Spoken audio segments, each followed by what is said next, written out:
Sa isang liblib na lugar sa Mindanao, may ilan pa rin na nagsasabi na pinamumugaran yun ng mga nilalang ng dilim at mga antingero. Kabilang na dito ang pamilya ni Omar, na ang mga ninuno niya ay mula pa sa mga magigiting na antingero. Hindi inaasahan no ni Omar na darating ang panahon na mamanahin niya ang anting-anting mula sa kanyang namayapang lolo.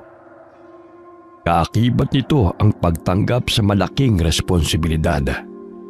Dahil sa pagtulong niya sa mga kababayan, nakilala ang kanyang pangalan bilang isang magaling na antingero sa kanilang lugar, maging sa mga karatig baryo. Habang naglalakad noon si Omar sa ilalim ng sikat ng araw, nakita naman niyang lumabas ng kubo nito si Impong Uyong. Agad na sumilay ang ngiti sa labi niya habang palapit sa matandang lalaki. Omar, buti nakita kita ngayon. Dumaan ka muna rito sandali kung hindi ka abala. Sige po, Impo. Wala naman akong gagawin sa amin meron po ba kayong mahalagang sasabihin? Nabalita ko may muntik na namang mabiktimang sinasabi lang aswang sa may gulod. Totoo po yan. Buti nakatakas ang biktima niya. Nandun din po kasi ako Nahuli niyo ba kung sino ang aswang? Opo, nahuli ko po siya. Nagtangka pa nga siyang tumakas Dayo lang po sa lugar natin ng aswang. Baka taga malayo pa po yun. Dito lang sa atin nang bibiktima. Napakatapang mo, iho. Maaasahan ka talaga. Mabuti na lamang nariyan ka lagi para tumulong. Hindi po ako nakakaramdam ng takot. Marahil po dahil sa anting-anting na tangan ko mula pa sa aking namayapang lolo. Mag-iingat ka pa rin. Huwag mong hahayaan na mawala sa katawan mong anting-anting mo. Opo, Impo. Tatandaan ko po mga sinabi niyo. Ingatan mo rin ang pamilya mo. Dahil kilala ka ng mga aswang na kilabot sa pagpatay sa mga kauri nila. Baka silang balikan at gantihan. Dahil hindi sila makalapit basta-basta sa'yo. Huwag po kayong mag-alala sa kanila. Wala pong masamang mangyayari sa kanila. Paalala lang naman ang sa akin. Ngumiti pa si Omar bilang tugon sa matandang lalaki. Sumaludo pa siya rito bago naglakad palayo. Habang danay pasipul-sipul pa ang binata. Malapit na siya sa palikong daan nang makaramdam ng kakaiba. Binilisan na niya ang paglalakad doon hanggang makarating sa kanilang bahay. Sinalubong naman siya ng katahimikan at kakaibang simoy ng hangin. Walang kamalay-malay ang binata na wala na ang kanyang pamilya. Habang wala kasi siya, sinamantala ng isang grupo ng mga aswang na makaganti sa pamamagitan ng mga ito. Isa sa mga kapamilya nila ang napaslang ng binata noon, kaya naman naniningil na sila. Nang makita ang mantsa ng mga dugo sa pinto ng kanilang bahay, doon na inalihan ng matinding takot ang binata. Mabilis siyang pumasok sa loob ng bahay, pero tila siya itinulos sa kinatatayuan nang makita ang nakakarimarim na tanawin ng kanyang buong pamilya. Hindi! Inay! Itay! Hindi totoo! Mga kapatid ko! Paulit-ulit ay sinisigaw ni Omar ang pangalan ng mga magulang at kapatid habang tumatangi sa harapan nila. Halos pagsukluban siya ng langit sa malagim na pangyayari na yon sa buhay niya. Isang magsasakang nakarinig sa mga palahaw ng binata. Agad itong nagtungo at lumapit sa may pinto. Napatda ang lalaki at halos bumaliktad ang sikmura sa nasaksihan. Luhaan naman na lumingon sa kanya ang binata. Wala na ang pamilya ko. Pinatay sila ng aswang. Napatungo na lamang ang lalaki at hindi malaman ang gagawin ng mga oras na yon. Minabuti niyang ipagbigay alam ang nangyari sa mga kababaryo. Nakarating naman yon kay Impong Uyong. Agad siyang nagtungo sa bahay ng binata. Kahit ito'y dismayado sa nangyari.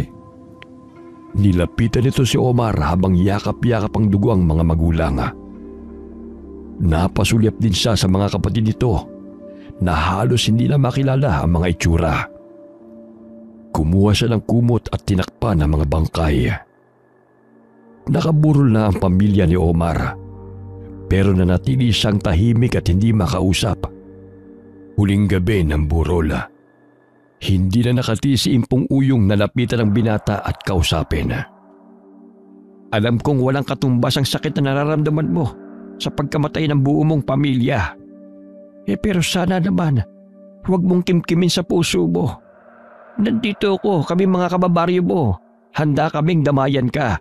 Katulad ng pagtulong mo sa amin kapag nangangailangan kami ng tulong mo noon. Bakit sila ang kailangan magbayad? Bakit hindi ko sila nagawang iligtas? Bakit? Ano silbi ng anting-anting na nasa akin? Kung wala na mga mahal ko sa buhay. May dahilan kung bakit nangyari ito. Hindi mo pa lamang mauunawaan sa ngayon. Pero balang araw, mahahanap mo rin ang mga sagot sa iyong mga katanungan. Hindi ko na kailangan pang hintayin ng panahon na yon. Ako na mismo ang sasagot sa mga tanong ko. Ibig lang sabihin nito, itigil ko ng pagpaslang sa mga aswang. Huwag ka sana magpadalos-dalos sa iyong desisyon. Kailangan ka ng mga kababaryo mo. Sino na ang tutulong sa kanila kung tuluyan mo na silang tatalikuran? Wala po akong obligasyon sa kahit na sino. Ngayon wala na ang buong pamilya ko. Wala na ring saysay ang buhay ko. Ipagdarasal ko na sana malampasan mo ang mga pagsubok na ito sa iyong buhay. Sana maliwanagan ang isip mo. Lagi mo lamang tatandaan, nandito lang ako. Mas gusto ko pong mapag-isa na lang. Ayoko na merong manghihimasok sa buhay ko. Pero iho, tumiim naman ang anyo ni Omar habang pinagmamasdan ng mga nakasaradong kabaong ng mga magulang at mga kapatid. Sa pangunguna ni Impong Uyong at ilan sa mga kababaryo, naihatid sa huling hantungan ng pamilya ng binata. Hanggang ng mga sandaling yon, nanatili lang tahimik si Omar. Hindi naman umalis sa tabi ng binata si Impong Uyong. Pero lagi niyang itinataboy ang matandang lalaki. Hanggang ang pagdadalamhati binaling na lamang niya sa alak. Kahit papano'y naiibsan ang sakit sa pagkawala ng pamilya. Isang buwan pagkatapos ng pangyayaring yon, tuluyan nang nagbago si Omar. Walang araw na hindi ito nakikitang lasing ng kanyang kababaryo. Nawalan na rin ito ng pakialam sa mga tao. Awang-awa naman si Impong Uyong sa binata, pero wala siyang magawa dahil lagi siyang itinataboy palayo. Lagi na lamang siyang nakabantay rito, lalo na tuwing may nakaambang panganib rito. Nagising si Omar sa sikat ng araw na tumama sa kanyang mukha. Dahan-dahan siya nagmulat ng mga mata. Bahagya pa siyang nagulat na magisnan si Impong Uyong. Mabuti naman nagising ka na. Dinalhan kita ng pagkain.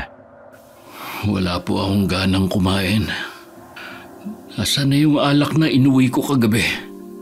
Hindi maaaring alak ang aalmusalin mo ngayon. Baka mamaya ay mabutas na yung bituka mo sa kakainom. Huwag niyo na lang po akong pakialaman. Naobya ko nga kung kailan kailangan ko siya. Tsaka ako iniwan. Paano kasi? Nagsawa na rin sa kakasabi sa'yo na tumigil ka na sa pag-iinom mo. Pero hindi ka pa rin nakinig. Hindi mo rin siya masisisi. Huwag niyo na po akong pangaralan pa. Nagsasayang lang kayo ng oras niyo. Wala rin namang mangyayari. Kung ayaw mong pangaralan kita, kumain ka na lang. Baka mamaya magkasakit ka pa. Mabuti pa nga siguro. Para mawala na rin ako. Hindi mo pa oras. Dahil may mahalaga pang misyon na dapat mong gampanan. Misyon? Dahil nga dyan kaya nawala ang pamilya ko eh. Lagi mong tatandaan. Bawat masasakit na pangyayari sa buhay natin ay may dahilan. Kung nawala man ang pamilya mo, hanggang doon na lamang talaga sila. Pero bakit sa masakit na paraan sila nawala? Bakit? Kalaunan, napilit din ni Impong Uyong ang binata na kumain kahit konti. Akala pa ng matandang lalaki, nakalimutan na nito ang alak. Pagkatapos kasi kumain, hinanap muli nito ang alak na binili. Walang nagawa kundi mapailing na lamang ang matanda.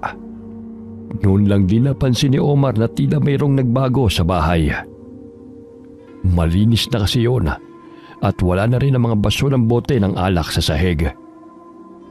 Napatingin siya sa matandang lalaki na umiti pa sa kanya. Nilinis ko na ang buong bahay habang natutulog ka kanina. Hindi ko rin kasi matiis ang amoy nitong bahay mo eh. Hindi na po sana kayo nagabalang maglinis. Gusto ko lang naman na maging maaliwalas muli ang paligid mo. Baka sakaling makapag-isip-isip kang bumangon muli mula sa pighati na pinagdaanan mo. Wala pong maaaring tumulong sa akin kundi itong alak. Panandalian mo lamang nakakalimutan ang mapait na pangyayari sa buhay mo. Pero kapag nawala na ang epekto nito, mas nararamdaman mo ang sakit at pangungulila sa pamilya mo. Kasalanan ko kung bakit sila maagang nawala. Tama lang na usigin nila ako habang buhay. Sa tingin mo kaya masaya sila na nakikita ka sa ganyang kalagayan? Hindi ko alam. Siguro sinisisi din nila ako sa nangyari sa kanila. Mahal ka ng pamilya mo. Kailanman hindi nila magagawang magalit sa'yo at sisihin ka sa nangyari sa kanila. Alam ko hinihintay ka nilang makabangon muli. Hindi ko po alam kung darating pa ang araw na yan. Hindi ako nawawalan ng pag-asa na babalik ka rin sa dati. Bahala po kayo. Mabibigo lang kayo. Napatungo na lamang si Omar. Pinangilidan din siya ng mga luha. Huminga siya ng malalim at saka pinahid ang naglandas na luha sa kanyang pisngi. Tsaka inisang dagok ang laman ng bote ng alak. Nagsasalimbayan din sa utak niya ang nakaraan kung saan buhay pa at masaya pa silang magkakasama ng pamilya. Noong gabi, hindi siya makatulog. Nakahiga lamang siya habang nakaunan sa dalawang braso. Iniisip niya ang naging takbo ng usapan nila ni Impong Uyong kanina. Naisip niyang kunin ang natitira pang alak. Muli, alak na naman ang naging kaulayaw niya sa gabing yon. Kinabukasan, parang minamartilyo ang kanyang sentido. Paalis na sana siya ng araw na yon nang may biglang dumating na isang lalaki. Hinagod niya ito ng mapanuring tingin. Natitiyak niyang dayo lamang ito sa kanilang baryo.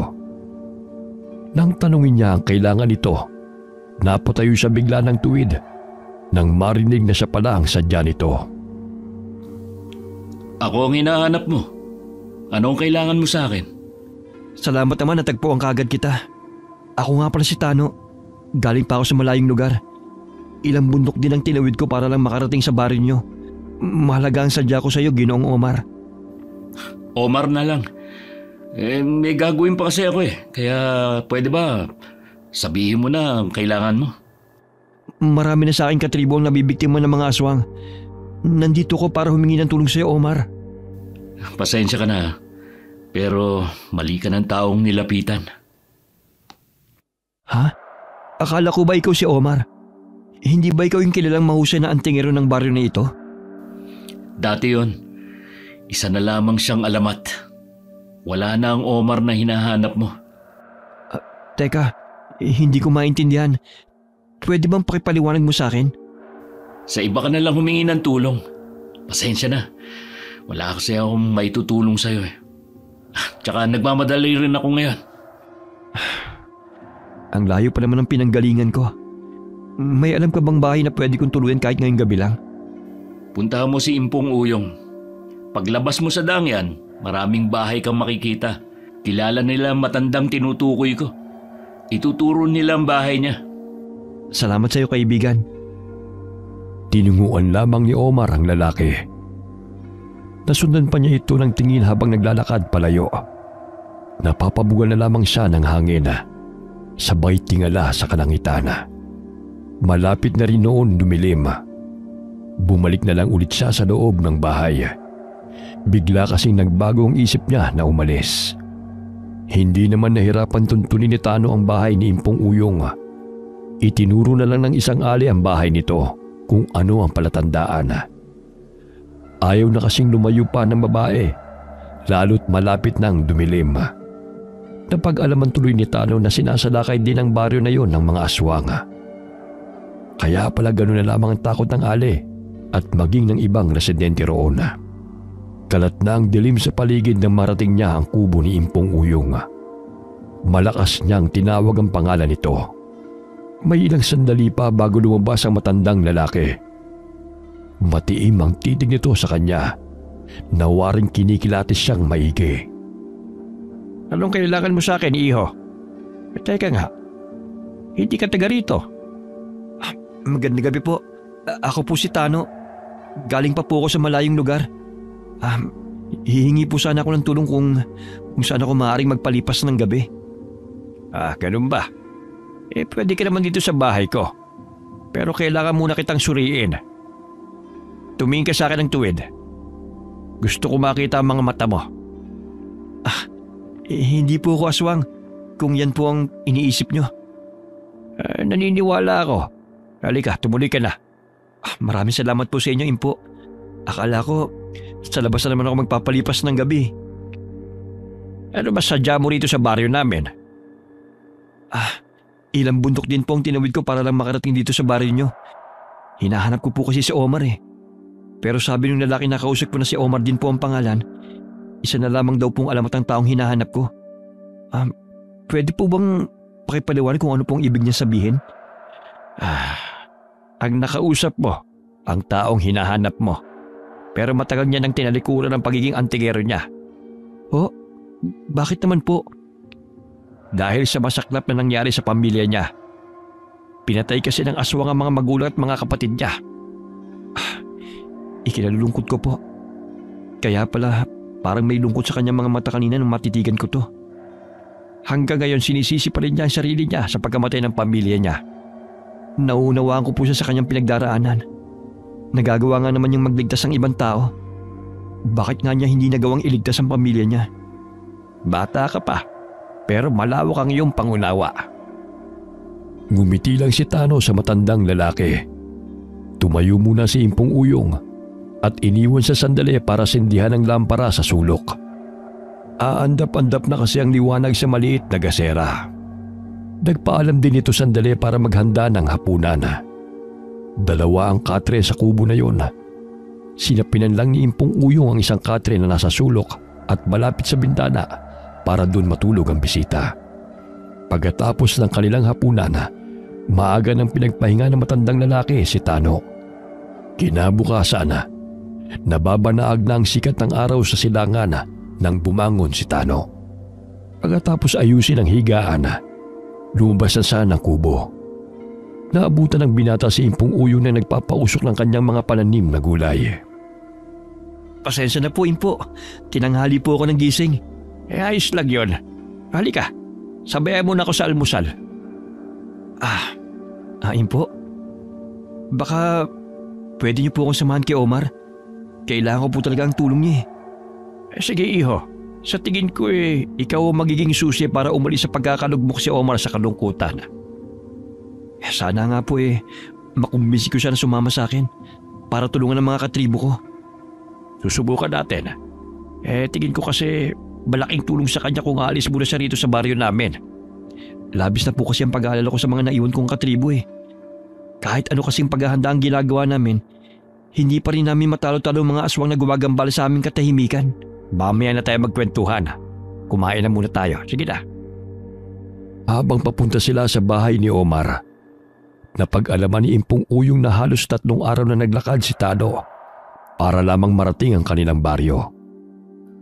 Bumilib ang matandang lalaki sa binata dahil sa determinasyon nito. Kasalukuyang iniisip ni Impong Uyong ang sasabihin kay Omar para makumbinsi ito na sumama kay Tano. Malapit na sila sa bahay ni Omar nang mapansin na bukas ang pintuan nito. Nasa tapat na sila ng bahay nang biglang lumabas si Omar. Impo, ang aga niyo namang dumalaw. kasama niyo pala si Tano. Oo, sa bahay ko siya nagpalipas ng gabi. Bakit kayo magkasama rito? Sinamahan ko rito si Tano dahil may kailangan sa sayo. Sinabi ko na po sa kanya kahapon na wala akong maitutulong sa kanya. Bumalik na lang siya sa pinanggalingan niya. Naiintindihan kita, iho. Pero naiisip ko na baka makatulong sa paghilom ng sugat mo kung pansamantalang lalayo ka muna dito sa baryo natin at matutulungan mo pa si Tano at ang tribo niya. Pasensya na, pero wala po akong plano na lumayo sa lugar na ito. Ayoko na rin po makipaglaban sa mga aswang. Ay siya nga pala, naaalala mo ba yung kinukwento ko sa'yo na puting kabayo? Na tanging may mabuti at dalisay na puso lamang ang makakita sa kanila. Baka masumpungan mo siya sa paglalakbay kung sasama ka kay Tano. Huwag niyo na po akong linlangin pa para lang sumama ako kay Tano. Wala naman pong katotohanan ng tungkol sa sinasabi niyong puting kabayo . Wala ni isa makapagpatunay na totoo silang nabubuhay. Nagpapakita lamang sila sa tamang tao. Naniniwala ako na ikaw ang taong matagalan niyang hinihintay. Kahit ano pa po ang sabihin niyo, buo na ang aking pasya. Hindi po ako aalis sa baryo na ito. Hindi kagad nakumbinsi ng dalawa si Omar. Pero dahil sa pagkukwento ni Tano kung paano atakihin ng mga aswang ang kanilang tribo, kalaunan nakumbinsi na rin nila ang binata. Bago umalis, binasbasan pa sila ni Impong Uyong. Habang naglalakad palayo sa baryo, laman ng isip ni Omar ang sinabi ni Impong Uyong tungkol sa sinasabi nilang puting kabayo. Malayo na ang kanilang nararating nang sabihin ni Omar na tumigil na muna sila. Magpahinga muna tayo, Tano. May ilog sa malapit. Mabuti pang dito na tayo magpalipas ng gabi. Sa tingin ko nga din, mainam ang lugar na ito para makapagpahinga tayo. Siya nga pala, gaano pa ba katagal bago tayo makarating sa baryo nyo? Depende kung gaano tayo kabilis. Nung kasi ako, kahit gabi naglalakbay ako para makarating kagad ako sa baryo nyo. Pero inabot pa rin ako ng 3 araw. Kung gayon, napakalayo pala. Sana hindi tayo kapusin ng baon nating pagkain. Kung sakali namang maubusan tayo ng pagkain, may makukuha naman siguro tayo mga bungang kahoy na pwede nating kainin. Sa may malapit na ilog na lang tayo pumwesto ngayong gabi. Sige, gagawa na lang ako ng apoy. Pantaboy rin sa mga mababangis na hayop kung sakaling meron sa paligid. Hindi lang mababangis na hayop ang nasa paligid. Maging ang mga aswang. Hinihintay lang nilang malingat tayo. Parehong nasa harap ng apoy ang dalawa. Pinapakiramdaman din nila ang paligid. Walang maririnig ng mga sandaling yun, kundi mga huni ng panggabing ibon. Ilang sandali pa, mahimbing na silang natutulog. Si Tano'y humiga sa damo na sinapinan niya ng dalang tela. Samantalang si Omar naman, nakatulog ng nakasandal sa katawan ng puno. Kinabukasan, sabay silang nagising. Hinintay muna nilang tuluyang lumiwanag bago nagpatuloy sa kanilang paglalakbay. Palibhas ay maraming puno sa kanilang dinaraanan. Hindi nila ramdam ang init ng sikat ng araw. Malapit na ulit ang takip silim nang sa kanilang paglalakad ay may natanaw si Omar na matandang lalaki. Lumapit ito sa kanila. Si Omar ang kumausap sa matanda. Tinanong niya kung saan papunta ito. Pero sa halip na sumagutin ang hingi ito ng makakain, nagugutom na raw ito. Hindi naman nag-atubili ang binata at binigyan ng dala nilang pagkain. Habang kumakain ang matanda, may iniabot sa kanya ito na puting bato. Ayon dito, ang batong yun ay mula pa sa mundo ng mga engkanto. Para magamit yun, kailangan lamang bigkasin ang salitang sinabi ng matanda sa kanya. Naguguluhan man, tinanggap pa rin yun ni Omar. Matapos kumain ay nagpaalam na ang matandang lalaki at tumalikod na ito. Nang mangha sila ng sa isang iglap, ay bigla itong naglaho na parang bula sa mismong harapan nila. Nagkatinginan pa sila pagkatapos. Muli na naman silang nagpatuloy sa kanilang paglalakbay. hanggang sumabit na naman ang gabi. Magpahinga na muna tayo dito. Sige, pagod na rin ako't nanghihina. Matindi kasi ang sikat ng araw kanina eh. Halos wala rin puno sa dinadaanan natin kaya babad tayo sa matinding init. Paubos na rin pala ang dala nating pagkain. Kailan bukas na bukas din makahanap tayo ng pagkain natin. Dito ka ba dumaan noon? Tingin ko kasi masyado nang matagal ng paglalakbay natin eh. Ito yung unang beses kong dumaan dito eh. Hinahanap ko nga yung dinaanan ko dati. Pero hindi ko na matandaan. Hindi kaya naliligaw na tayo?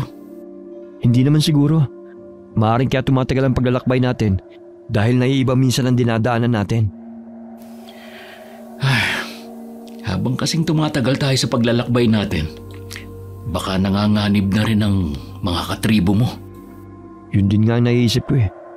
Balak yatang ubusin ang lahi namin. Ipagdasal na lang natin sila. Naniniwala kasi ako na mas mabisa pa din yon sa kahit anong sandata. Sa nakikita ko sa'yo, mukhang bumabalik ka sa dati. Anong ibig mong sabihin? Marami kasi magagandang katangian mo ang binanggit ni Impong Uyong. Ngayon ko nakikita yun sa'yo. Tsaka nakita ko nang tinapong mo yung bote ng alak. Siguro nga tama ka. Unti-unti na akong bumabalik sa dati. Bakit parang hindi ka yata masaya? Huwag na nga natin pag-usapan ng tungkol sa akin. Pareho mang nag-aalala. Wala namang nagawa ang dalawa kundi ipasa Diyos na lamang ang kaligtasan ng tribong kinabibilangan ni Tano. Nakatulugan na nila ang kwentuhan. Manakanakan na may nagigising si Omar dahil sa lakas ng ihip ng hangin. Nakakarinig din siya ng mga alulong sa di kalayuan. Nakikiramdam siya na baka nasa malapit lamang ang mga yun at salakayin sila. Si Tano naman ay mahimbing pa ring natutulog. Hindi rin ito alintana ang malakas na ihip ng hangin. Malakas pa ngang naghihilig ang lalaki. Kinabukasan, hindi pa man lumalatag ang liwanag, lumakad na sila. Sa mga dinaanan nila, may mga nakita silang puno ng saging. Yun ang ginawa nilang pantawid gutom. Malapit na sila sa baryo nang may umatake sa kanilang baboy ramo. Mabilis nilang naiwasan ang pag-atake nito at nailagan. Nang makakuha ng pagkakataon, hinuli at hinawakan ni Omar ang pangil nito. Umangil naman ito at nagwala sa pagkakabihag niya. Pero hindi ito pinakawalan ng binata. Buong pwersa niya pa itong binuhat. Pinaikot at saka inihagi sa katawan ng puno. Hindi naman makapaniwala si Tano sa nasaksihan na kakaibang lakas ng binata. Mga kubo ba'y natatanaw ko sa malayo? Ibig sabihin, nandito na tayo sa inyo. Oo, malapit na tayo sa amin. Bilisan na natin. Liblib na nga itong baryo nyo. Hindi nakakapagtaka na puntahan kayo ng mga aswang. Bakit hindi na lang kayo lumipat? Mula pa sa ninuno namin ay dito na sila pinanganak at namatay. Tawag namin sa aming lugar ay lupa ng pangako. Kahit ginagambala kami ng mga aswang, hindi namin naiisip na umalis. Mas gugustuhin pa namin na dito mamatay. Huwag kayo mag-alala. Lahat gagawin ko para hindi na kayo gambalain ng mga aswang. Ngayon pa lang napapasalamat na ako sa iyo dahil sa pagsama mo sa akin. Alam kong masakit mawalan ng mahal sa buhay. Naranasan ko yan. Sana sa pagsama mo sa akin, kahit papano mabawasan ang nararamdaman mong kalungkutan at pangungulila sa kanila. Nang makarating sila sa kubo ni Tano, saka lamang nalaman ni Omar na wala na din pala itong kasama sa buhay. Naging biktima din pala ang asawa at anak nito. Nakaramdam ng lungkot si Omar sa nalaman tungkol sa mag-ina ni Tano. Kaya pala ganun na lamang ang pakiusap ito sa kanya na tulungan ng kanyang mga katribo. Nasaan ang ibang mga kubo sa baryo na to? Dalawa lang kasi ang natatanaw ko Magkakalayo mga kubo rito. Lahat naman iyari sa kawayan at may dingding na nilalang nipa. Kahit ba ganitong may araw pa nagtatago na mga katribo mo? Oo. Kasi kahit araw umaatake sila ang mabuti pa, ipapakilala na kita sa pinuno namin at sa mga taga rito. Sige, nang makilala ko na sila, Yan bang pinuno nyo ang nag-utos sa'yo na hanapin ako? Yung anak ng pinaka-pinuno namin dito. Siya nga nag-utos sa akin na hanapin ka eh. Nabalitaan niya kasi sa isang mangangalakal ang tungkol sa'yo. Ah, ganun ba? Tayo na. Pupuntahan na natin yung kubo ni Apong Abo. Siya ang pinuno ng tribo namin. Nang nasa kubo na sila ng pinakapinuno na si Apong Abo, ipinakilala ni Tano ang binata rito. Natuwa naman si Apong Abo dahil meron na sa kanilang tutulong kung sakaling umatake muli ang mga aswang sa kanilang tribo. Ipinakilala din ni Apong Abo ang anak nitong dalaga kay Omar. Hindi inaasahan ng binata na ganun ito kaganda. Napakakinis ng morenang balat nito at may alon-alon na buhok. Nangungusap din ang mga mata nito habang nakatitig sa kanya. Bahagya siyang siniko ni Tano, kaya tila siya nagising bigla. Kinakausap pala si ni Apong Abo tungkol sa isang plano. Tumanguna lamang siya sa lahat ng mga sinabi nito hanggang matapos ang kanilang pag-uusap. Maganda pala yung anak ng pinuno nyo. Ah, oo. Hindi lang maganda. Ubod pa ng bait. Mukha ngang mabait. Kaya nga lang, hindi siya nagsalita kanina. Sana narinig ko man lang ang boses niya. Magtatagal ka pa naman dito eh. Kaya tsak na magkakaroon ka ng pagkakataon na makausap siya. Sana nga makausap ko siya bago ako umalis. May iba nga pala ako. Baka mamayang gabi, sumalaki na naman yung mga aswang. May oras pa para maghanda. Kakailanganin natin ng mga kawayan. Mabisa ding gawing armas. Sasabihan ko silang kumuha habang may araw pa. Sige, mag-iikot lang ako sa paligid. Habang naglalakad-lakad sa paligid, pinagmamasdan ni Omar ang buong lugar. Abalanan ng mga oras na yon ang mga tao sa paghahanda bago sumapit ang gabi. Nakarating ang binata sa pinakalikuran na bahagi ng mga kubo. Nagtataasa ng mga puno doon. Madawag na rin at nagtataasa na ang mga ligaw na damo. Biglang nanayo ang balahibo ni Omar. Dama niya ang panganib sa paligid. Agad niyang hinugot ang balaraw. Mula sa taas ng puno, pabulusok na patungo sa kanya ang isang malapaniking nilalang. Mabilis siyang tumalon palayo rito. Muli na naman itong umatake patungo sa kanyang direksyon. Nang malapit na ito, sa kanya ito inundayan ng sunod-sunod na saksak. Umangil ito at saka lumipad papunta sa itaas ng puno. Naramdaman niya ang batong nasa bulsa na uminit yun.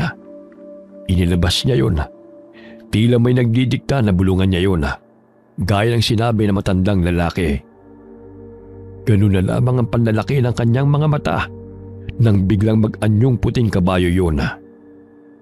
Para yung sinag ng araw, nagniningning ang kulay nito. Naramdaman naman ni Omar ang paglayo ng nilalang na nasa taas ng puno. Ilang sandali pa, bumalik na sa dating anyo ang kabayo.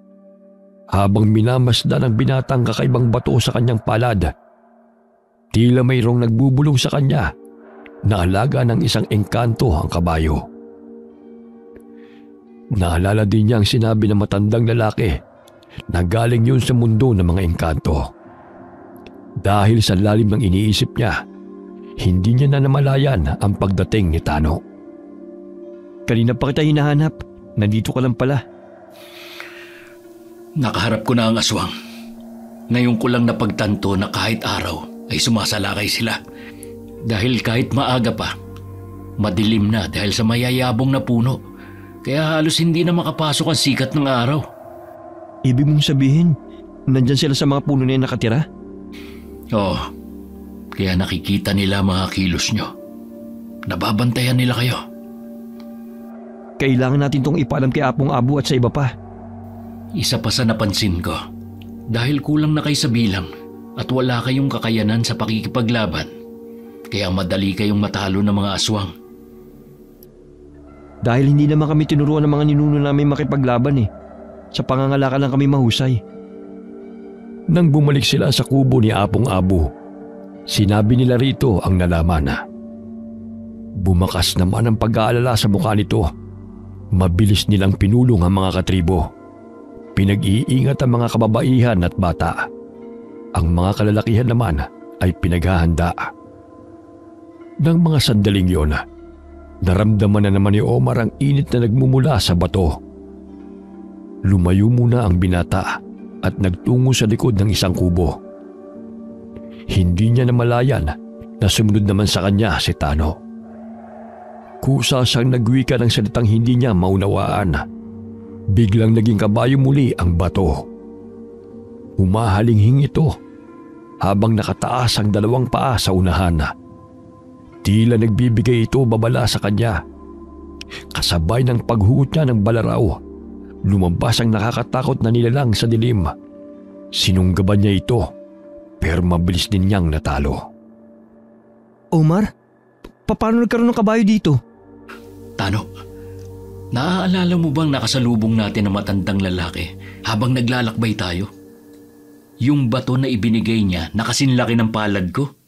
Yan na yun. Ano? Paano nangyari yun?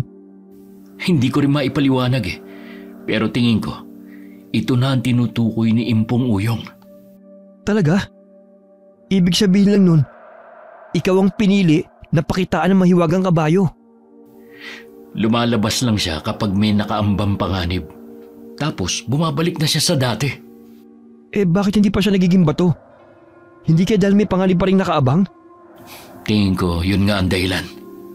Grabe Omar, sa buong buhay ko, ngayon lang ako nakakita ng ganyan kagandang kabayo. Para siyang ilaw sa dilim. Ako man, ngayon lang ako nakakita ng kabayo na may isang sungay sa noo. Oras na may makakita sa kanyang ibang tao, baka mamangha din sila. Yun nga rin ang iniisip ko. Hindi ko siya maitatago ng matagal na panahon. Anong gagawin mo sa kanya? Pinag-iisipan ko pa. Pero sa totoo lang, lalo ka magiging tanyag dahil sa kabayo na yan. Mapapatunayan mo rin na totoong alamat tungkol sa kanya. Hindi ko hangad na mas lalong makilala. Napansin ko na mas tahimik pa rin ang buhay ko kapag wala masyadong nakakakilala sa akin. Sa bagay nga, may punto ka rin. Nang gabing yun, sunod-sunod na halinghingang narinig ni Omar sa kabayo. Mabilis siyang lumabas ng kubo. Tama nga ang kanyang hinala. May mga nilalang na nasa taas ng bubungan. Kinuha niya ang atensyon ng mga ito, kaya siyang binalingan. May ilan na rin nagising, pero walang nangahas na lumabas ng kanilang kubo. Dahil sa tanga ng binata, hindi siya magapi ng 3 aswang. Hindi nagtagal, isa-isang bumagsak ang mga ito sa lupa. Nang gabi ring yun, bigo ang mga aswang na makapambiktima sa tribo na yon. Salamat sa iyo, Omar. Mula nang dumating ka, hindi na sila makapambiktima sa tribo namin. Kaya nga ako nandito eh, para tulungan kayo. Makakabalik na rin sa dating gawain ng mga katribo ko. Isa kasi sila sa mga dahilan kung bakit hindi makalabas ng baryo ang mga tao. Madalas hindi na sila nakakabalik ng buhay. Hindi ko pa rin iminumungkahi na lumayo ang mga tao. Hintayin nyo na malutas ko ang problema nyo at mawala ang salot na gumagambala sa inyo. Kinabukasan, sinabi ni Omar kay Tano ang kanyang plano. Bumakas naman ang pagtutol sa mukha ng kausap. Pero desidido na si Omar na ituloy ang naiisip. Wala na kasing ibang paraan. Hindi naman maaaring habang buhay siyang nandoon para bantayan ang tribo. Delikadong binabalak mo. Lalo't mag-isa ka lang susugod sa kuta nila. Mabuti pa, hingi natin ang opinyon ni Apong Abo. Sige, puntahan na natin siya ngayon. Nagtungo nga sila sa kubo ni Apong Abo. Agad na sinabi ni Omar ang kanyang plano. Katulad ni Tano, tumutol din ang pinuno nila ng tribo. Anito, masyadong mapanganib ang pagpunta roon. Walang kasiguraduhan kung makakauwi ang binata ng ligtas. Pero matigas si Omar sa kanyang desisyon. Sa huli, ang kagustuhan pa din niya ang nasunod. Kung hindi na talaga magbabago ang pasya mo, sasama ako sa iyo. Sigurado ka ba? Ikaw na mismo nagsabi na mapanganib ang pumunta sa kuta ng mga aswang. Ayokong mapahama ka. Wala na namang mawawala sa akin eh. Gusto ko rin protektahan ng mga katribo ko. Sila na lang ang pamilya ko. Kaya lang, sabi mo nga, hindi kayo sinanay na lumaban. Kakayanin mo ba silang harapin? Oo naman. Hindi ako kasing husay mo. Pero kaya ko lumaban. Sige, payag na ako. Sumama ka. Maaga pa lang naghanda na ang dalawa. Hindi inaasahan ni Omar na lalapitan siya ng anak ni Apong Abo. May isinod sa kanya ito na kwintas na gawa sa mga buto ng prutas. Anito sa kanya, pampaswerte raw yun naway umuwi siya ng ligtas. Nag-uumapaw naman sa kaligayahan ng puso ng binata. Tila yata mahalaga rin siya sa dalaga kahit noon lamang sila nagkakilala.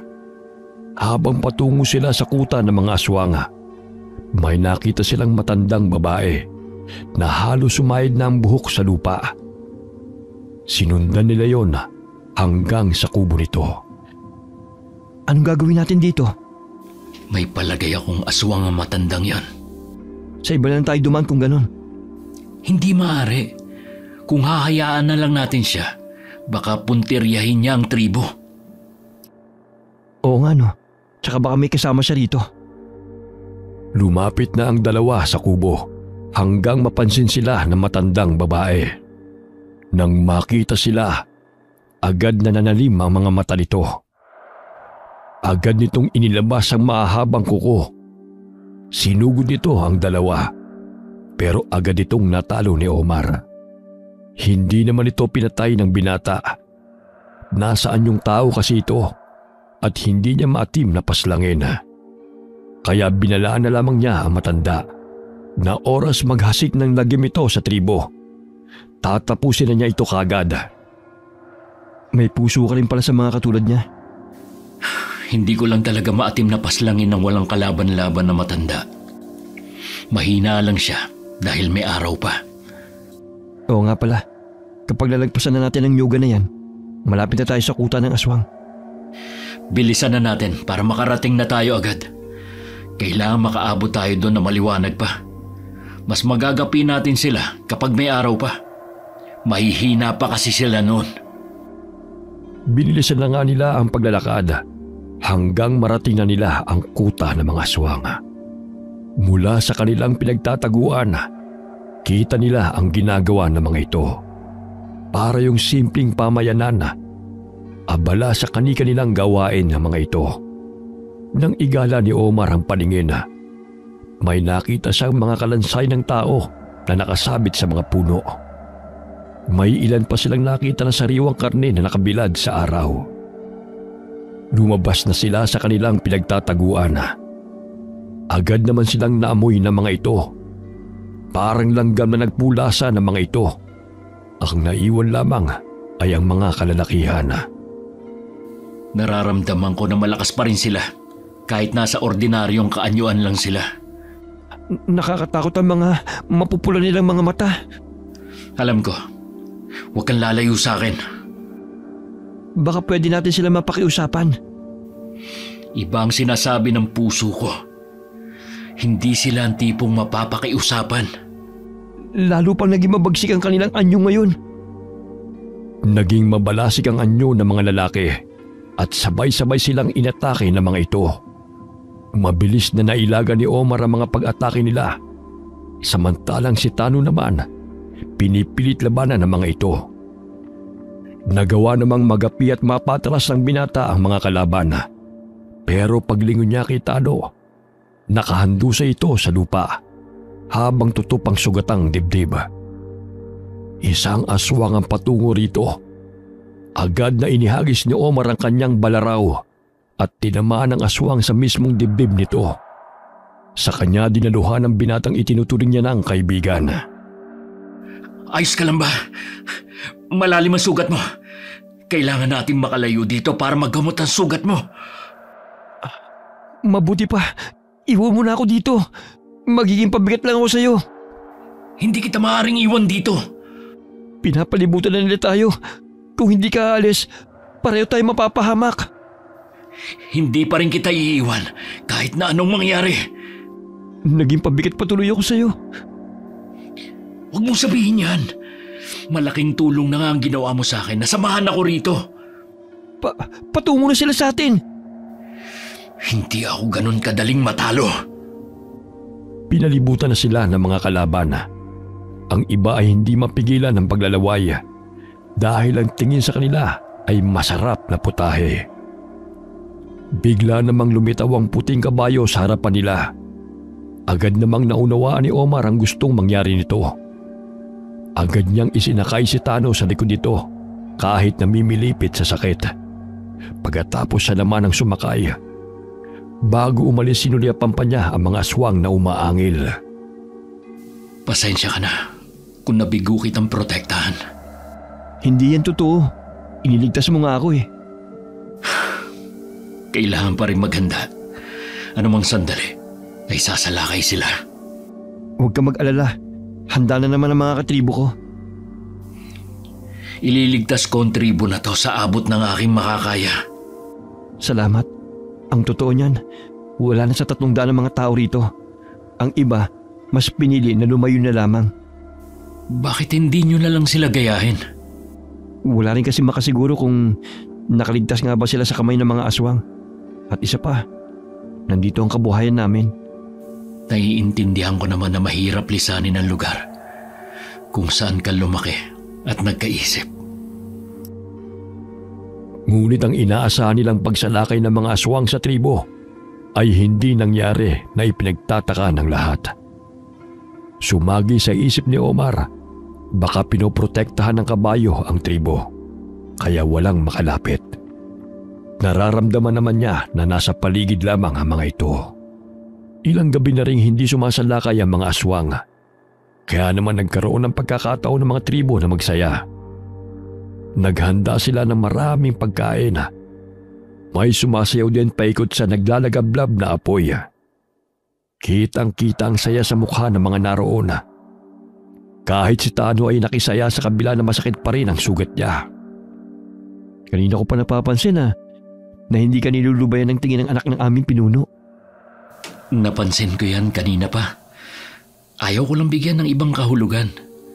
Nakakahiya naman sa inyong pinuno. Kung sakali man na magkaibigan kayo ng kanyang anak, natitiyak kung wala kang magiging problema kay Apong Abo. Baka nga matuwa pa yun eh, kung ikaw ang mapapangasawa ng anak niya. Asawa agad? Hindi ba pwedeng ligawan ko muna ang anak niya? Hindi uso sa amin tribo ang pagliligawan. Kapag nagkakagustuhan kayo, pwede nyo nang hingi ng basbas ni Apong Abo para makapag-isang dibdib kayo. Ganon pala sa tribo nyo. Huwag mong sabihin na nagbago ng isip mo. Hindi mo na ba gusto si Amira? Hindi naman sa ganon. Tsaka ko na lang siguro iisipin ang bagay na yan kapag tapos na ang misyon ko sa tribo nyo. Makakapaghintay naman siguro si Amira sa'yo. Hindi natin alam ang iniisip niya. Ayokong pangunahan ng mga mangyayari. Sa totoo lang, napalapit ka na sa aming lahat. Itinuturing ka na rin namin na kapamilya. Hindi na kumibo si Omar. Itinuon na lamang niya ang pansin sa mga kababaihang nagsasayaw. Malakas ang instrumento na ginagamit nila. Hindi tuloy maiwasan ang binata na mag-alala. Baka kasi biglang sumalakay ang mga aswang nang hindi nila namamalayan. Ilang sandali pa, lumapit sa kanila ang isang dalagita na may dalang inumin. Anito, ipinabibigay sa kanila ni Amira. Pagsulyap ni Omar dito, nakangiti sa kanya ang dalaga. Inumaga na ang kasiyahan, pero si Omar, pinanatili niyang gising ang diwa niya. Lalo't hindi pa rin bumabalik sa dati ang kabayo. May palagay siyang nasa paligid lamang ang panganib. Huwag mong sabihin na magdamagang hindi natulog. Iba kasi ang pakiramdam ko eh. Iniisip ko kasi na baka samantalahin ng mga aswang ang pagiging abala ng tribo para sumalakay. Nakakapagtaka nga, no? Ilang gabi rin nila tayong hindi ginambala. Akala ko nga, natakot sa'yo nung tayong pumunta sa kuta nila. Hindi sila marunong matakot. Lalo na kapag nasa mabangis na kaanyuan sila. Ang gusto lang nila ay makakain ng sariwang karne ng tao. Kailan kaya sasalakay ang mga aswang? Kapag hindi pa rin bumalik sa dati ang kabayo, ibig sabihin lang, maaaring mamayang gabi sila sasalakay. Habang buhay na yata namin kasama ang mga salot na yan. May ilan na gusto pa rin mabuhay ng tahimik kaysa manggulo sa mga tao. Siguro sila yung mga aswang na hindi kumakain ng laman ng tao. Ang malas naman namin na sa mga nilalang na kumakain ng tao pa kami napatapat. Pagsapit ng gabi, tahimik na ang paligid. Maging ang mga kubo ay sarado na lahat. Sa di kalayuan, naghihintay lamang ng utos ang grupo ng mga aswang sa kanilang pinuno. Ang nakakatakot na nilalang na nasa taas ng burol ay tumingala pa sa bilog na buwan bago sumenyas ng pagsalakay. Nag-uunahan sa paglusob ang mga aswang sa mga kubo. Ang iba sa kanila ay nag-anyong pusa, aso at ibon para madali silang makapasok sa mga kubo. Maririnig ang mga angil sa paligid at maging ang mga sigawan ng mga tao. Lumabas naman si Omar para labanan ng mga aswang. Sa kanyang pakikipaglaban, nakuha ng pinuno ang kanyang atensyon. Napangisi ito at umalulong. Napatingin dito si Omar. Marahil ikaw ang kanilang pinuno. Magtutuos tayo ngayon. Humanda ka! Naunang sumugod si Omar. Binigyan niya ng magkakasunod na suntok sa dibdib ang kalaban. Pero para sang sumusuntok sa pader sa tigas noon. Napangisi naman ang aswang. Ito naman ang umatake sa kanya. Isang bigwas ang pinakawalan nito. Parang sandaling nagdilim ang kanyang paningin. Ang lakas niya. Ibang klase. Ngayon lang ako nakatagpo ng katulad niya. Anong uri ng aswang kaya siya? Humalakhak pa ang aswang na tila nababasa ang nasa isip niya. Muli itong umatake. Sa pagkakataong yun, tumilapon siya ng malayo. Tumama ang kanyang likod sa katawan ng puno. Sumuka pa siya ng dugo. Pakiwari niya'y nadurog ang buto niya sa likod. Sa di kalayuan, nahagip ng paningin niya ang puting kabayo na nakikipaglaban din sa mga aswang. Sinisipa nito ang lahat ng lumalapit. Sandaling nagtama ang kanilang paningin. Biglang naging bato ulit ito at napunta sa kanyang kamay. Nakaramdam siya bigla ng paglakas ng katawan. Susugurin na siya muli ng aswang nang sa isang iglap ay nagawa niyang bihagi ng ulo nito. Tila tumigil ang pag-ikot ng mundo ng mga sandaling yun. Napatda ang mga natitirang aswang na naroon. Bumakas din sa kanilang mukha ang takot nang makitang gumulong ang ulo ng pinuno nila. Sabay-sabay silang tumakas. Hinayaan na lamang ni Omar na umalis sa mga ito. Omar, natalo mo ang pinuno nila. Tumakas na ang ilan sa kanila. Akala ko nga hindi ko siya magagawang talunin. Napakalakas niyang nilalang. Omar, salamat sa pagliligtas mo sa aming lahat ha. Ngayong wala na ang kanilang pinuno, siguradong hindi na sila babalik dito. Wala yun, Amira.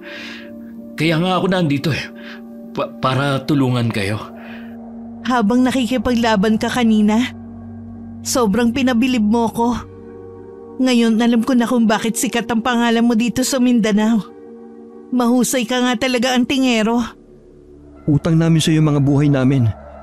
Ngayon natitiyak na namin na hindi mauubos ang aming lahi. Lagi lang ako nandito. Handang tumulong kung kakailanganin niyo ulit ako.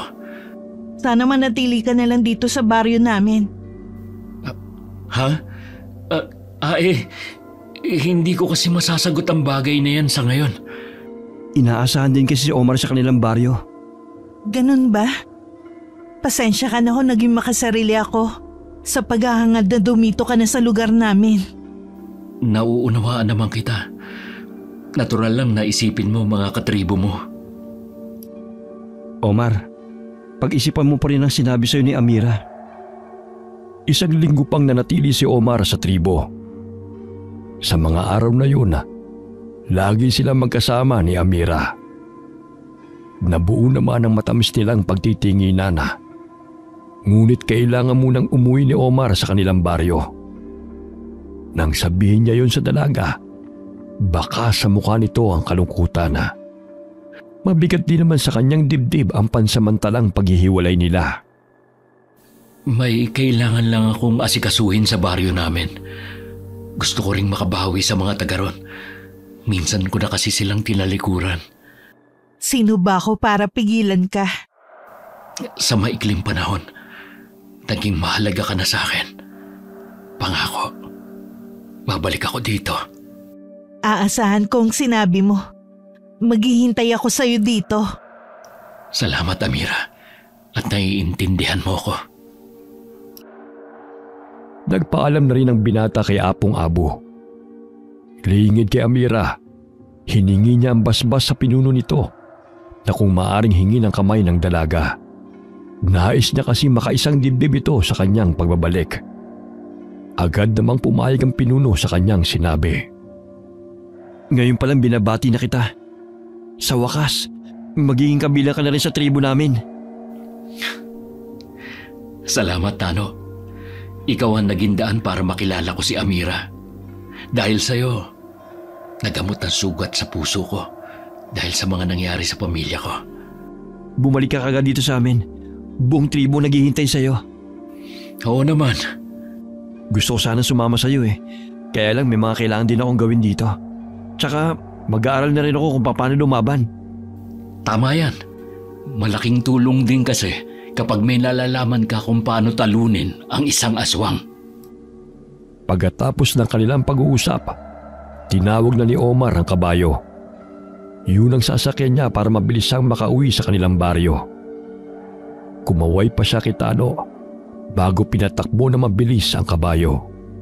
Halos hindi na maaninig ng binata ang paligid sa bilis ng takbo noon. Sa loob lamang ng isang araw, narating nila ang baryo. Sa mismong tapat ng kubo ni Impong Uyong siya binaba ng kabayo. Lumabas naman ng kubo nito ang matandang lalaki nang makarinig ng tila mga yabaga. Nagulat ito nang makita si Omar at ang puting kabayo. Omar, nakabalik ka na dito sa baryo natin. Opo, natutuwa po akong makita kayong muli. Yan na ba yung kabayo? Totoo nga, para siyang liwanag ng araw na nagniningning. Isang matandang lalaki nagbigay sa akin ng mutya. Sabi niya, mula sa mundo ng mga engkanto ang batong yon. Kung mula pa sa mundo ng mga engkanto ang kabayo na yan, naramdaman siguro nila na isa kang mabuting tao. Kaya ikaw ang napili nila. Hindi po siya dito sa mundo natin.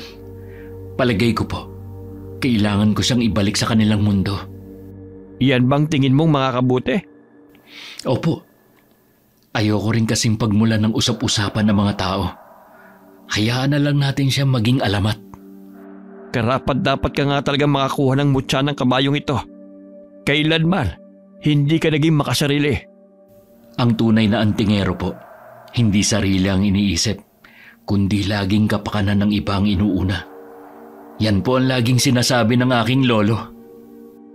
Nagpaalam na si Omar sa kabayo. Tila nauunawa naman siya nito.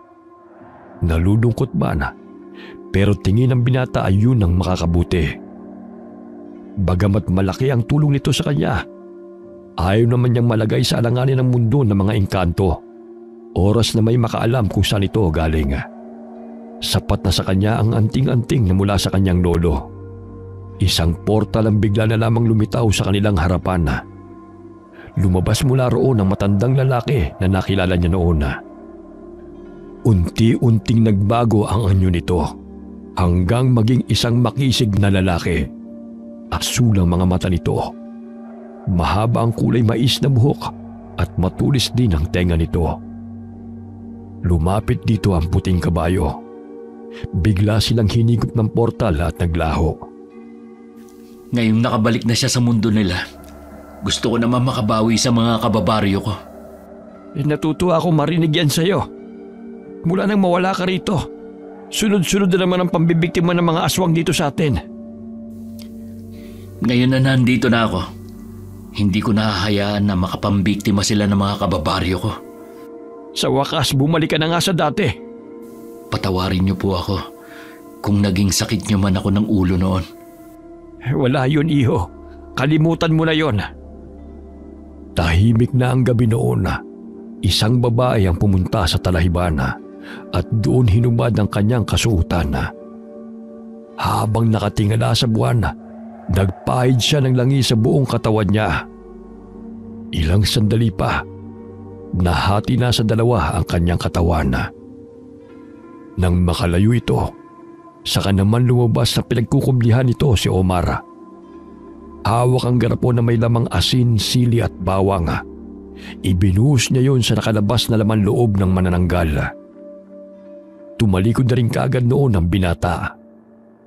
Dinig pa niya ang malakas na sigaw nito.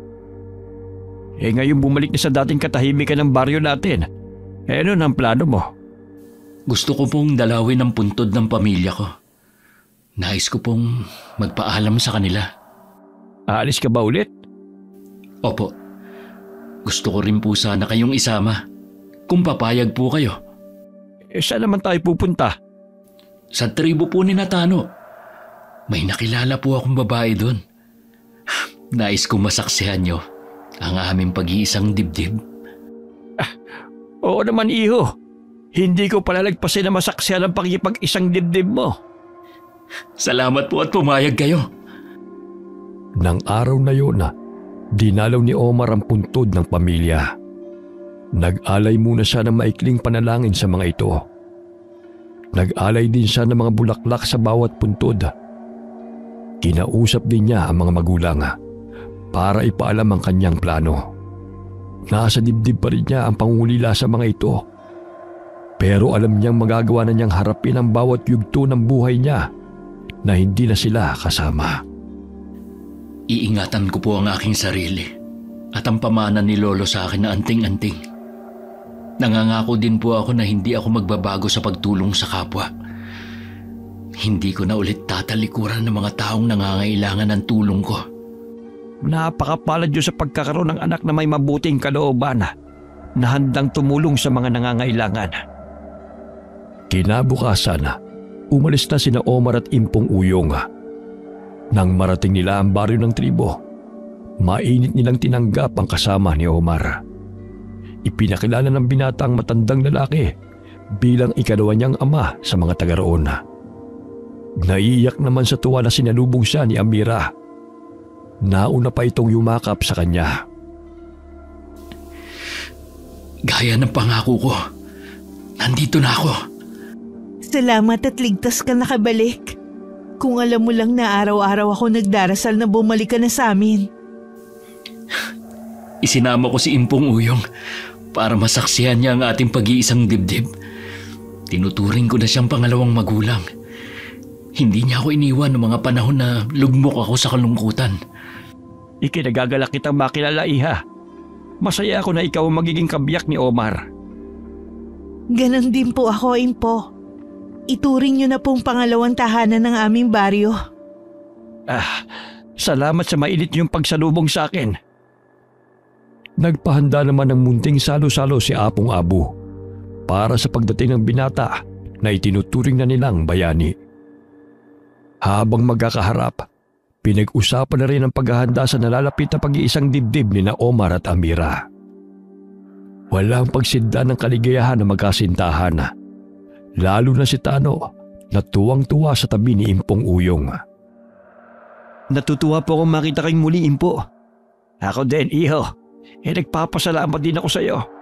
Dahil ikaw ang naging daan para makilala ni Omar si Amira. Nakatadhana po talaga sila para sa isa't isa. Naniniwala ako sa iyong mga sinabi. Bawat nangyayari sa ating buhay ay may dahilan. May iba nga po pala ako. Kamusta po ang baryo niyo? Nag-alala din ako noon. Mabait pa naman ang mga taga roon at para kaibigan. Nung bumalik si Omar, muling nanumbalik ang katahimikan sa baryo namin. Sana po tuluyan na maging payapa ang mga baryo natin. hindi natin lubusang makakamtan ng kapayapaan. Pero salamat sa mga katulad ni Omar. Kahit papano'y natatamasa pa rin natin yon. Oo nga po. Sana balang araw may isilang muling antingero sa pamilya ni Omar. Abala na ang lahat sa paghahanda sa kasal ni na Omar at Amira. Habang hindi pa dumarating ang araw ng kasal, hindi muna maaari magkita magkasintahan. Kaya naisipan muna ng binata na maglakad-lakad kasama ni Tano. Napansin ni Omar na maaliwalas na ang paligid kung saan naroon ang mga nagtataasan ng mga puno. Nawala na yung tila mabigat na aura. Wala na ba uling gumambala sa inyo? Wala na naman. Pero may mga pagkakataon na nararamdaman ko na nasa paligid lamang sila. Pero hindi na sila lumalapit sa amin. Siguro kasabay ng mga ninuno nyo. Dito na rin sila nanirahan. Yun nga sabi ni Apong Abo noon. Wala naman sanang problema eh. Pero ginagawa nilang pagkain ng mga tribo. Ngayon na nandito na ako, pangangalagaan ko ang tribo habang nabubuhay ako.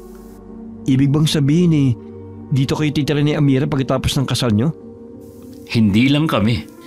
Nais kong dito na rin manirahan si Impong Uyong. Paano ang inyong baryo? Hindi ko sila maaaring talikuran. Dadalaw pa rin ako ng madalas doon. Tama lang. Ayoko naman na isipin nila na tinalikuran mo na sila ng dahil sa amin. Mahal ko ang baryo namin. Naroon pa rin ang puso ko. Pero ang baryo ninyo ang tinuturing ko ng tahanan. Bago ang araw ng itinakdang kasal, isang pangyayari ang naganap. May mga alagang hayop kasi ang natagpuang wala ng buhay. Inilihim yun ni Tano sa ibang katribo. Kay Omar lamang niya yun sinabi. Labis naman ang pag-aalala niya na baka maging sagabal yun sa kanyang kasal. May kasabihan pa naman sa tribo. Oras na may problema na umahon sa araw ng pag-iisang dibdib ng dalawang tao, hindi na maaaring ituloy yun dahil magdudulot lamang yun ng kamalasan sa buong tribo. Hindi maaaring masira ang kasal ko bukas. Kailangan nating mahanap kung sino ang aswang. Papainan ko siya ng alaga kong kambing mamayang gabi. Walang pwede maging sagabal sa kasal nyo ni Amira bukas. Nakakapagtaka lang. Bakit hayop ang pinupuntirya ng aswang na yun? Yun nga din ang pinagtataka ko eh. Ngayon lang may nangyari na ganito. Ayoko naman na ipaalam pa sa pinuno. Baka kung anong isipin nun. Kailangan ko mahuli kung anong uri siya ng nilalang. Isa ba siyang banta sa katahimikan ng tribo? Sana naman hindi. Iba ang kutob ko sa pangyayaring to. Walang dapat makaalam nito. Baka magkaroon pa ng ibang pakahulugan ng mga tao sa nangyayari. Lihim lamang ang ginawang pagmamasid ng dalawa sa paligid. Tanging si Impong Uyong lamang ang nakahalata na tila merong itinatago ang dalawa. Nang makitang nag-iisa si Omar, agad siyang nilapitan ng matandang lalaki. Walang nagawa ang binata kundi ipagtapat ang nangyayari dito. Bukas na po ang kasal ko. Ayokong masira ang pinakamahalagang araw na yon sa buhay ko. Tutulungan ko kayo. Wag na po. Kaya na namin to ni Tano. Relax ka lang. Huwag kang padala sa nararamdaman mong pag-aalala. Mamayang gabi, baka malaman na rin nyo kung sino ang nilalang ngayon. Oo nga po. Mas kabado ako dahil sa nalalapit kong kasal. Hindi dahil sa nilalang na yon. Naiintindihan kong nararamdaman mo.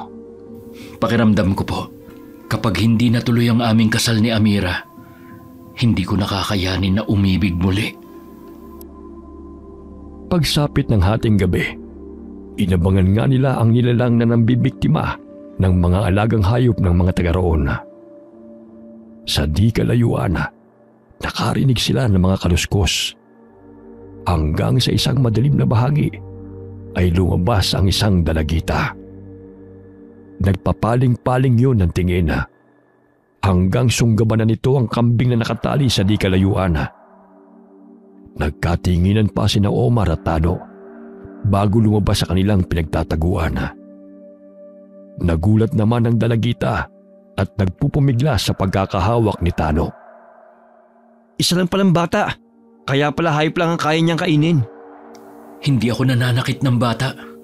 Ang mabuti pa, ikulong na muna natin siya. Baka hanapin siya ng mga magulang niya. E di ibibigay natin pero sa isang kondisyon. Huwag ka mag-alala bata. Hindi ka namin sasaktan. Isasauli ka rin namin sa mga magulang mo. Bigyan mo na rin siya ng pagkain para hindi siya magutom. Parang walang narinig na pilit pa rin nagpupumiglas ang dalagita. Ikinulong muna yun ni Tano sa kanyang kubo. Itinali niya ang isang kamay nito para hindi makatakas. Dumating ang araw ng pag-iisang dibdib ni na Omar at Amira. Maiksi lamang ang naging seremonyas ng kasal. Pagkatapos silang batiin ng mga tao, inihatid na sila sa bagong gawang kubo kung saan idadaos ang kanilang pulot gata. Binalikan naman ni Tano ang dalagita sa kanyang kubo para dalhan ng pagkain. Noong una nagwawala pa ito, pero kalaunan ay kumalma na rin ito. Sa ilang araw na pagtigil doon ng dalagita, napalagay na rin ang loob ito at tuluyan nang nagtiwala kay Tano. Nalaman din niya na ulila na ito. Hindi natin siya maaaring pabayaan na lang na gumagala-gala sa gubat. Kung kaya niyang kumain ng normal na pagkain ng tao, wala tayong magiging problema. Sabi niya, hindi raw niya kayang kumain ng karne ng tao. Ibig sabihin lang nun, hindi pa siya ganap na aswang. Magagawa pa natin siyang mailigtas. Tama ka. Tsaka sabi niya hindi niya gusto maging aswang katulad ng mga magulang niya. Baka kabilang siya sa mga aswang na sinasabi ko sa'yo na mas gustong mamuhay ng mapayapa. Sa tingin ko nga din. Sabi niya kasi, aswang din ang pumatay sa mga magulang niya.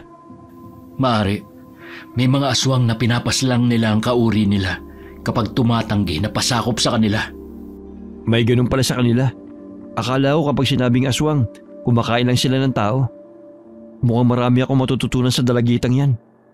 Kung ganun, buunan pa siya mo na kupkupin siya? Oo, tingin ko naman mabait siya at makakagamay rin niya ang klase ng buhay ng mga tribo. Nanatili nga ang dalagita sa tribo na walang nakakaalam sa totoo nitong pagkatao. Maliban sa kanilang tatlo ni Impong Uyong. Lumipas ang 3 buwan na, muling nagkaroon ng piging sa tribo. Dahil sa wakas, nagdadalang tao na si Amira.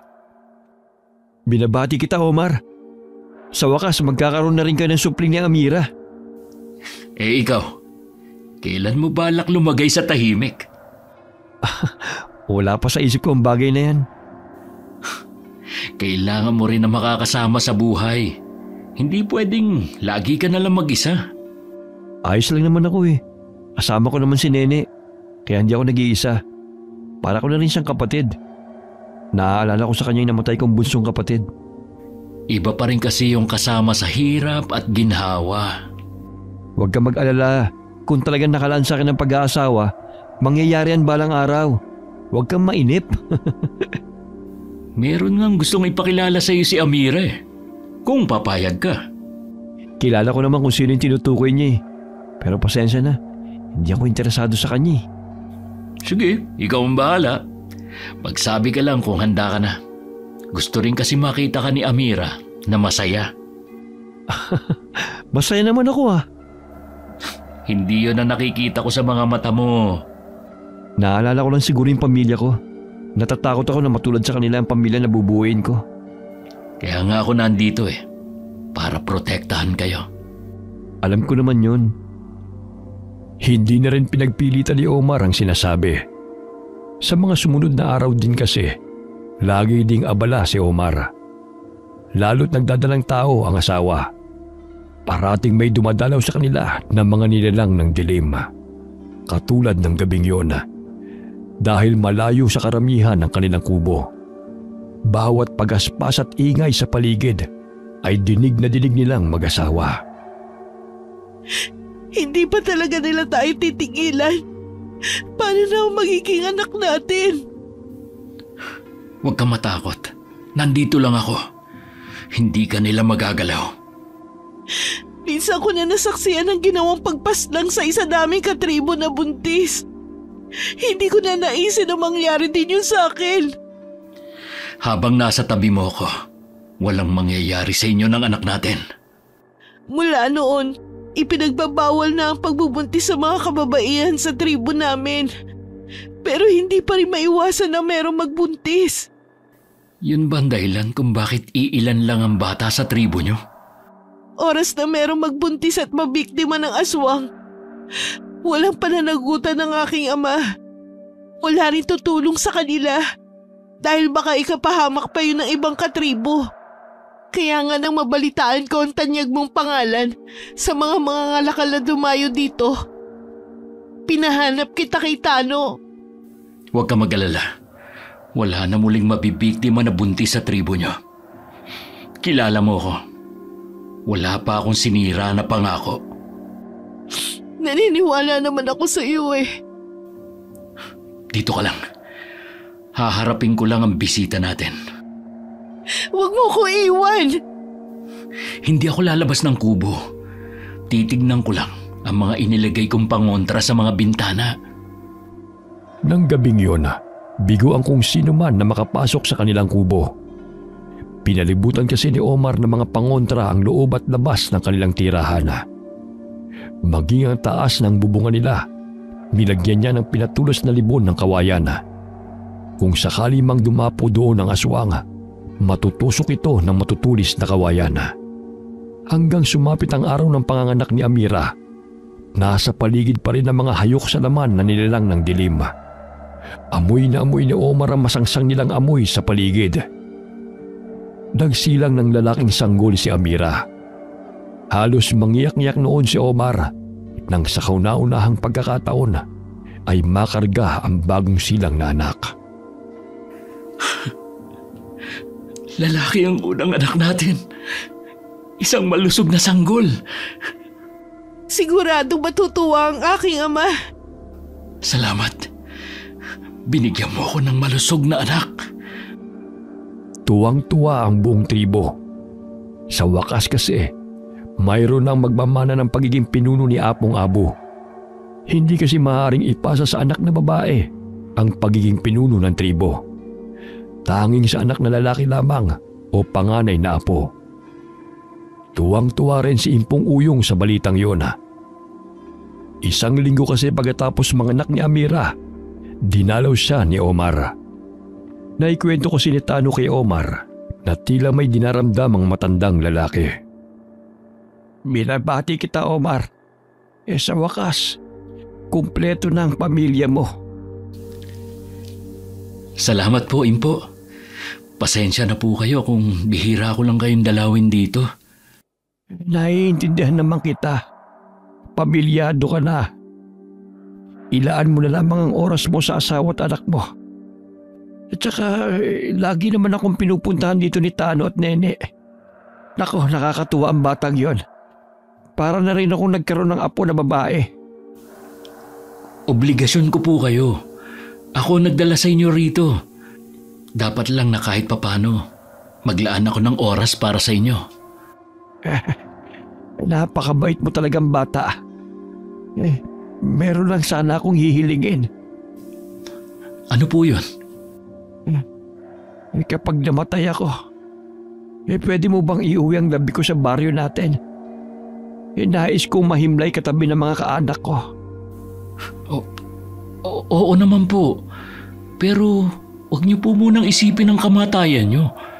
Matagal pa po kayong mabubuhay. Sa totoo lang pagod na ako. Wala na rin akong gagawin pa. Nasa maayos ka ng kalagayan ngayon. Hindi na ako mag-aalala sa'yo. Kailangan ko pa po kayo, Impo. Nawala na po ang pamilya ko.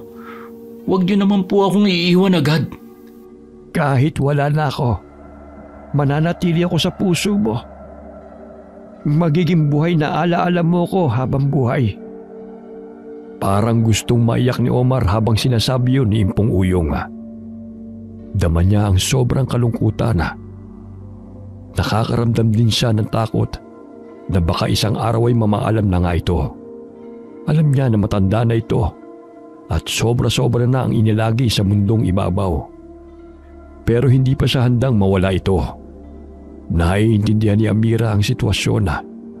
Kaya naman pumayag siyang laging punta ng asawa si Impong Uyong. Itinuturing na rin niya kasing pangalawang ama ito, kaya labis din ang kanyang pag-aalala. Mahinang-mahina na si Impong Uyong. Hindi na rin siya makakain. Madalas tubig na lang. Masakit sa akin na mawala siya. Pero hindi ko rin kayang nakikita siyang nahihirapan. Kaya kung pagod na siya, hahayaan ko na siyang umalis. Masakit din sa akin na mawala si Impo. Pakiramdam ko, muling nanariwa sa aking alaala ang pagkawala ng mga mahal ko sa buhay. Impo, ayoko po sana na umalis na kayo.